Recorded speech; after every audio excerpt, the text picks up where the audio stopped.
Hello everybody and welcome back to A Taste of Donegal. So today we're going to be using the Moco, the John Deere 956, and we're going to be putting it on the Ford 8340. So that means removing the 4755. So we'll get it started up and moved out of the way. It's a good tractor, but I've used it quite a bit recently. Now the plan is for the final episodes on this map, what we're going to do is we're going to do some silage bales which we're going to sell, and we'll also sell this as well because there's still quite a bit of money here. It's 8% full, so I don't know, maybe £100,000 we could get from this. I'm not too sure. But the silage bales as well, it'd be a good boost. But there is an issue, and that is the field I want to buy will leave us with approximately €300, which is diabolical, and that field isn't even that big. The reason why I want to buy it, because obviously I could just go for the ones which have already cut once already, but the reason why I want to buy it is because we don't really buy that much land, and I really should do.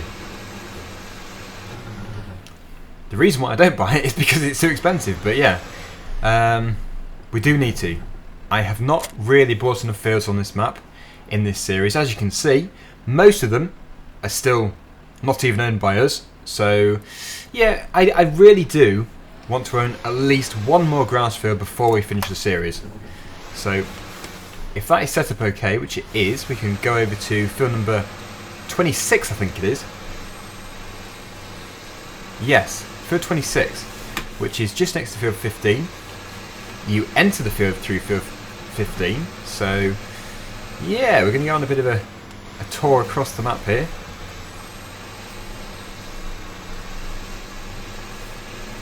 Now, yeah, the price of it is tough because it basically means we're going to be probably breaking even once we sell the silage bales out of it. But at least we'll own another field. So to get to it, you have to go through this fairly hidden gateway. I've already been here once before because I was looking for it, and it took me forever to find.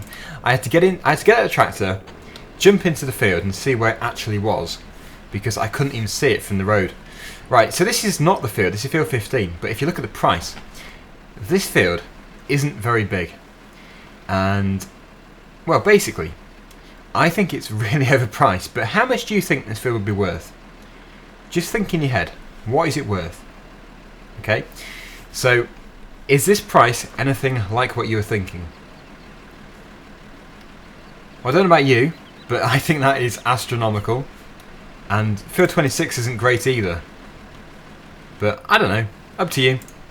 Obviously the prices of fields will vary depending on the location, so maybe they really are that expensive.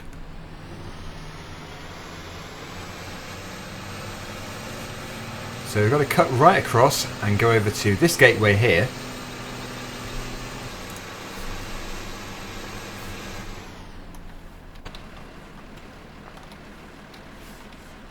And this field, yeah, like I say, I think it's €58,400. Yeah, it's expensive, and our money is really not impressive anymore. But we should make it back. It all depends on the yield which we get out of the field.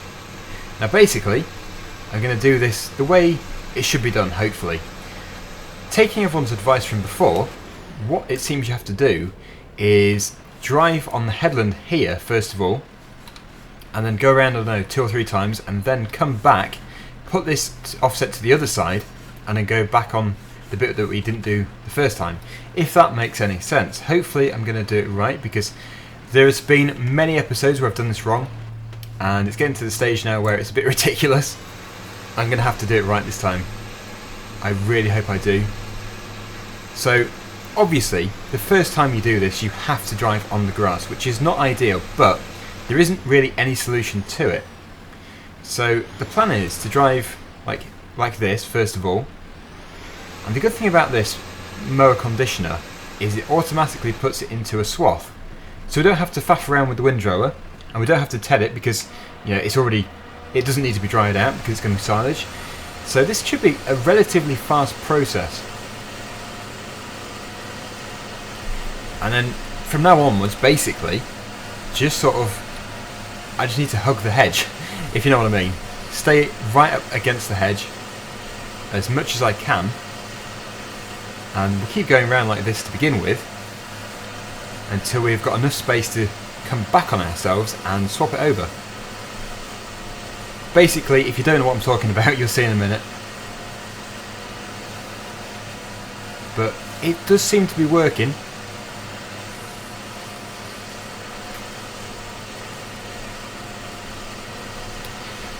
So as many of you will already know, recently, I think it was about 12th of May this year, I hit 100,000 subscribers, which is a massive milestone for me, and I'm really impressed by it.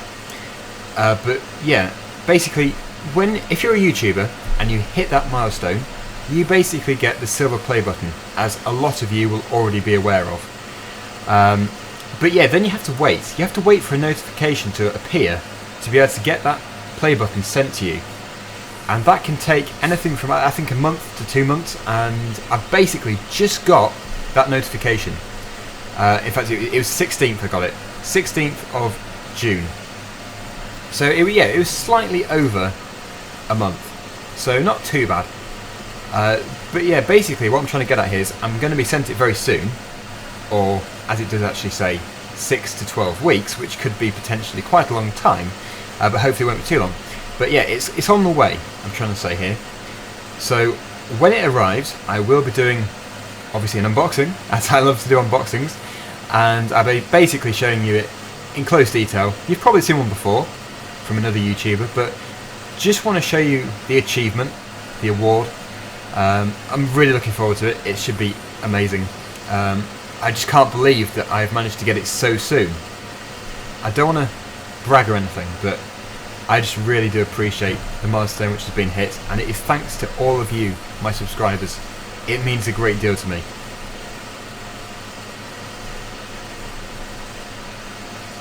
Looking at it, I think I was a bit too close to the hedge when I went around that time, because it's really only left the margin you would tend to leave anyway. So I will cut a bit more of it, because I want to do this kind of right. But yeah, I should have been a bit more over to the right hand side.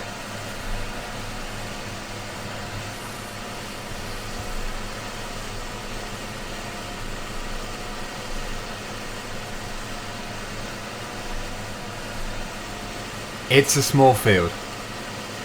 I don't know how much money we're going to get from this, but I don't know, it's fun. I love doing this. It's really, mowing is one of my favourite jobs, but it is, I suppose you could say, it is not the best job to watch. It isn't, you don't sit on the edge of your seat watching it, but I don't know, I like it, and I think for some people they find it quite relaxing as well to watch, so hopefully you are enjoying it. I haven't done my mowing for a while, so it's a bit different.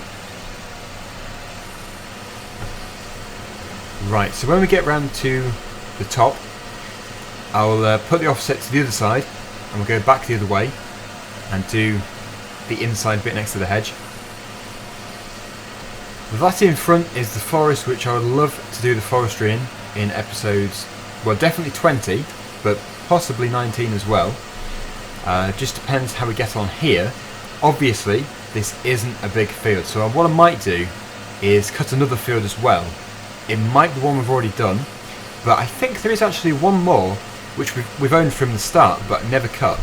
So depending on how rough it is, we might go and cut that as well.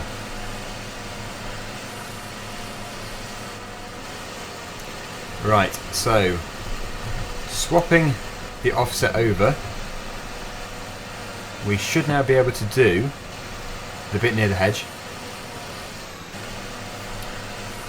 Yeah, it's not too bad. The mower is running in the hedge a bit, but we've really got to maximise these profits. We've got to get as much as we can. And you never know, doing this might get us 2 or 3 more silage birds, which will actually equate to about, well, they're £6 each. If you get 2, it's about, no, they're not, they're not £6 each. That would be terrible. I would not be doing this. No, they're 6,000 or so each. So yeah, that would be, if there were 2, 12,000 or so. So yeah, it's definitely worth it. No, £6 a bale? No. I think we'd forget it. That would be terrible. Yeah, I'm glad I'm doing this. It actually, in a way, leaves it a neater edge as well. And when this field is done, obviously I'll show you it, and it should look quite neat, hopefully. Just got to mind the gate post.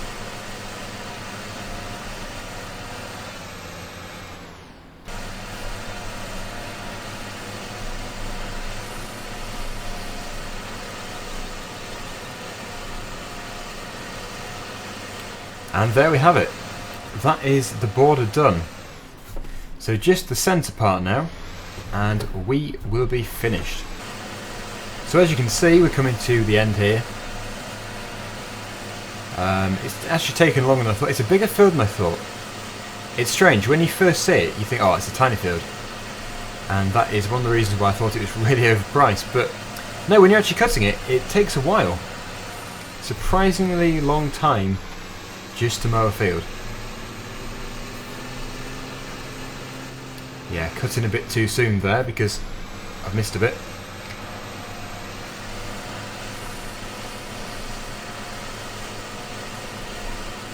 I think I've pretty much come to the decision that what we'll do is we'll bale it today, because I don't want to just do mowing for an entire episode.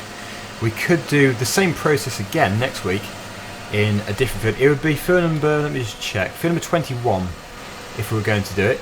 Because yeah, I know that when you're watching these videos, and I agree, you don't want to be watching the same job for 25-20 minutes. Because, you know, it's going to get boring. So yeah, I think if we get the baler out after this, that should be good. And also, it means that the grass is still very wet, so when it gets wrapped up, you'll be able to ferment very well.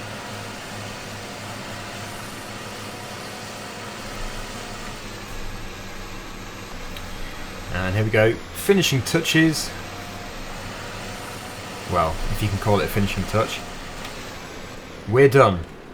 So hopefully that is better than my previous attempts. Obviously it's not perfect, it never will be. But, you know, it should be at least half decent. It's going to get the job done anyway. That's the point. So yeah, back to the yard. We need to go and get the baler. Now the baler which we have on A Taste of Donegal is SamN's baler. And it is the McHale Fusion 2. We have the Fusion 3 on Naveswell. So I don't really want to have the same baler twice. They're both very good balers. To be honest, I think they're as good as each other. Can't really see a massive difference between them. Yeah, SamN's mods are pretty good. So yeah, let's go and put this in the yard. It's going to be basically in the silage pit again, I think, where it came from. And we'll replace this with the baler. Now the baler does require quite a bit of horsepower. And I can't quite remember which tractor I used. So I'm going to have to just take another look at the horsepower of each one and basically go from there. Now it's a very flat field, so it doesn't really need to be really powerful, but it obviously doesn't need to have enough power to at least be able to move the tractor and power the implement on the back.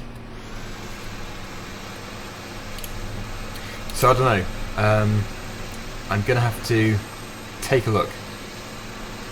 There's the baler, right ahead. The John Deere is the obvious choice, but I've used it quite a bit recently. I guess I could use this Ford, but will it have enough power? I don't know. Just double check here. Right, the Fusion 2, which is dramatically more expensive than the Fusion 3. I might have edited that actually. But yes, it requires 107 horsepower, which actually doesn't sound like too much. And pretty sure the 8340 does have that. I think it has way more than that actually. 8340. 125. I think we're going to go with it.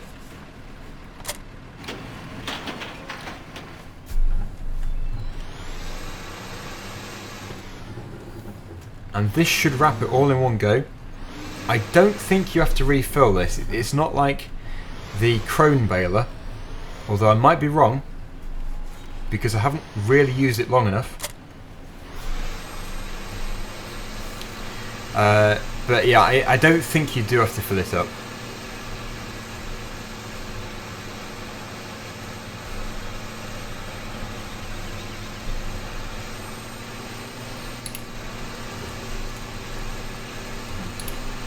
And there's my latest magic trick. I can convert a Ford into a John Deere.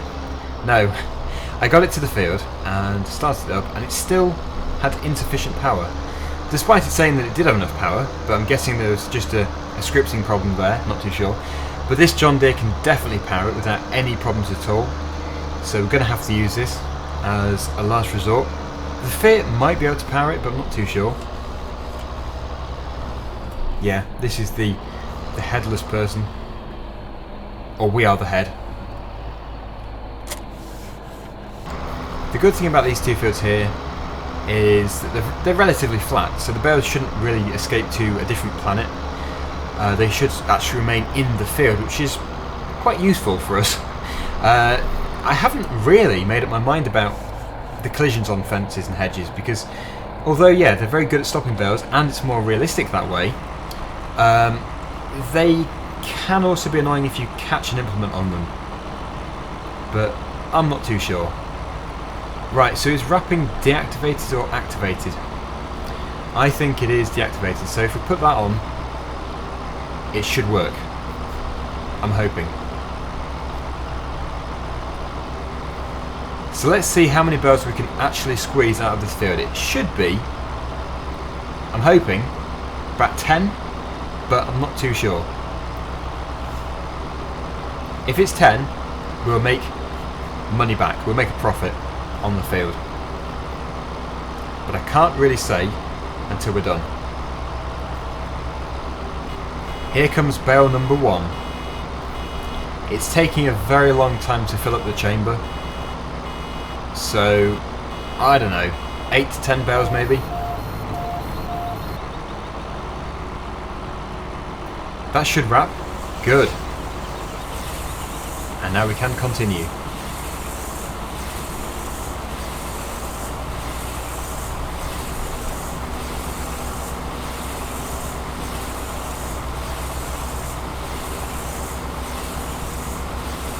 It certainly uses enough wrap.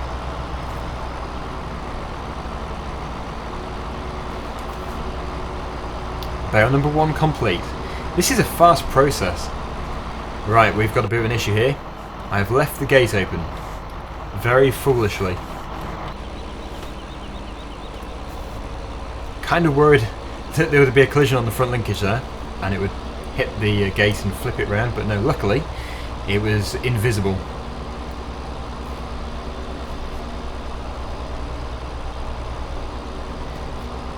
And you've probably noticed, but for the first time ever, I've actually remembered to change the currency to euros from the beginning of the episode. I think I deserve a sarcastic applaud there.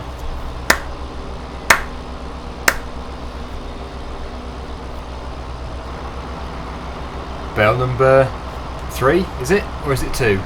I've lost count already. I'm going to hold on to it though, until we're going down the straight here, because otherwise, when I'm turning around doing the rest of the field, it's going to be completely in the way. In fact, it might not be a bad idea to drop it with the other one, because then it'd be easier to pick them up. We're going to have to drop it there because the next bale is ready to release.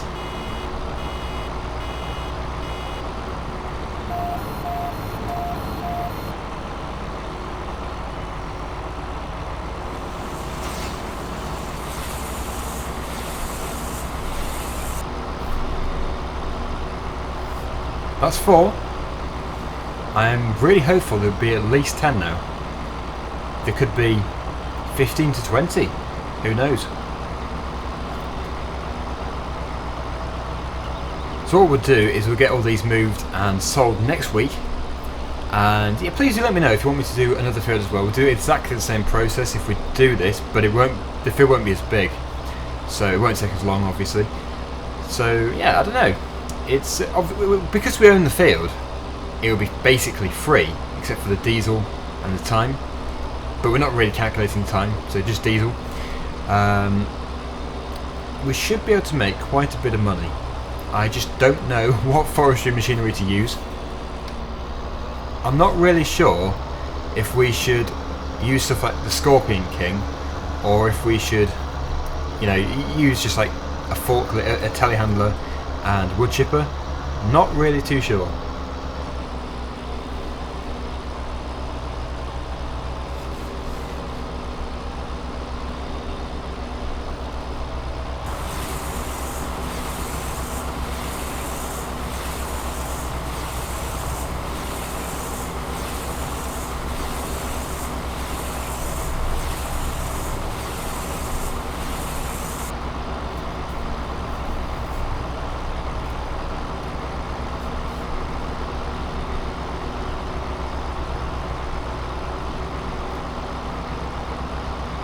We've got the first escaping bale, but it won't get very far.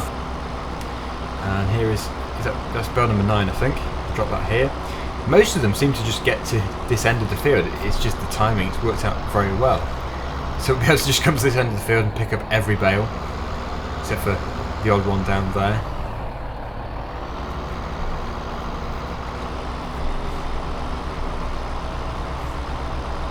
But yeah, we're getting very close to the end here. Are we going to have enough for the 11th bale? I'm not too sure. I think we will do. The buzzer has sounded, but we have just that left. I have missed a few bits, but nothing to make us really go back and pick every tiny bit up. Unless, of course, we're like 1% away from full.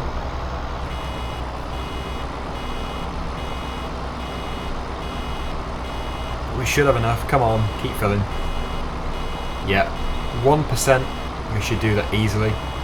So actually, turns out it's going to be a perfect amount that we did for 11 bales. There'll be a tiny bit left in here, but that is okay because there's already some in here anyway when we started. So yeah, pretty much exactly 11 bales. Really impressed by that. So that is it for today. Hopefully you've enjoyed the video. It doesn't look like much, but there is potentially a lot of money here. I don't know the exact price, but I think it is roughly £6,500 each per bale. So when we come to sell this next week, we should have quite a good cash injection, and then we'll sell the rest of the silage in the pit before we do the forestry. And yeah, we should finish off with quite a lot of money. But that is it for today. Thank you for watching. Hopefully you've enjoyed it, and I'll see you again soon. Bye for now.